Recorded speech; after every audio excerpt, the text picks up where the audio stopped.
Yes, this is the right one. It's a joint activity with, or joint presentation with Andy Fraknoi and myself. You've met both of us before.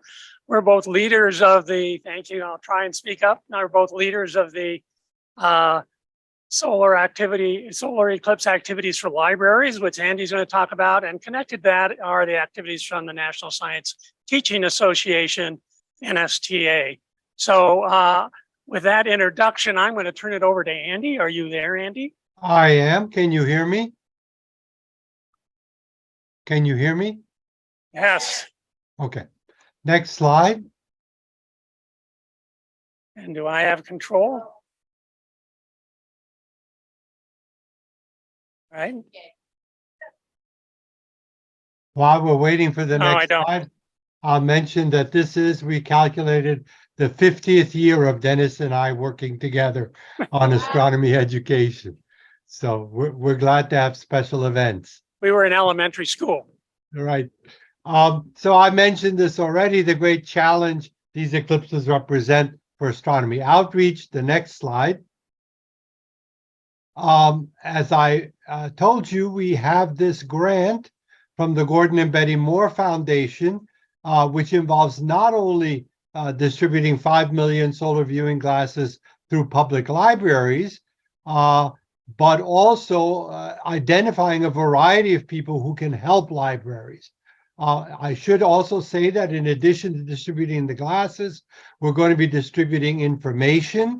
The booklet that we've written, Dennis and I, for librarians and their patrons also includes handouts that are in both English and in Spanish that librarians can send home or can distribute directly at the library, both in printed or electronic form. In addition, part of the project is to identify solar eclipse partners who can help libraries. This includes a variety of partners at universities and other places, amateur astronomy clubs that I talked about already in the previous session, but it particularly involves working with the National Science Teaching Association to identify solar eclipse partners in high schools and middle schools. Next slide. We realized that libraries are a great place for information dissemination around the country. Most communities already have an information dissemination center, which is the town public library. And so that's a good place to focus our community outreach efforts. Next slide. This is the guide that we've put together. In addition, this project involves not just glasses, but workshops for librarians in every state. Also, solar astronomy kits for state library systems to distribute across the state, and simple activities to use in library programs, and then the solar eclipse experts. So I think that's my last slide, and I'm now going to hand things back to Dennis. I'm going to take over from there. I wanted to give a little more details. I talked about this morning about what NSTA is doing in relation to trying to capture administrators. Okay. I mentioned this before. We have these three, the Eclipse Guide for administrators. Our goal is to teach about how important is a learning experience, how safely it can be viewed, and then some strategies. So I wish everybody would use this with their administrators early and often. As you scroll down, you get information about NSTA publications. Both of these will be upstairs in the activity center if you like to peruse them. The guides, I have copies of those printed out, so you can look through those at the Sherathon up where the punch activities are. We wanted to make it as ongoing and exclusive as possible, so we have ongoing web seminars. These are free web seminars. There's one on August 20th. August 31st. So if you'd like to sign up, it's free to sign up. As much as possible, all of this stuff is free. Certainly purchasing when the sun goes dark and solar science is not, but everything else is free on the website. We have a whole NSTA collection, to a large extent disposed to pick up things like Mike has had and what we had from eclipse2024.org.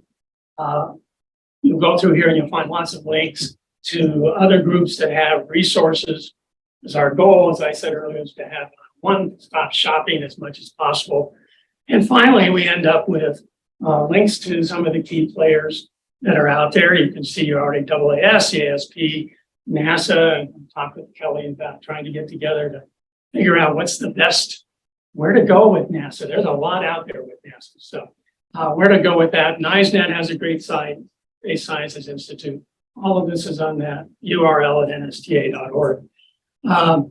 Finally, as Andy mentioned, I'll tell you what they're supposed to do. We have these 100, hopefully it might be 200 solar eclipse partners, and their responsibility is to partner with their local libraries and other community organizations, boys and girls clubs, community centers. You can think about all of those for 2023 and 24. They get a free membership to NSTA, so they have somewhat of an obligation to do this.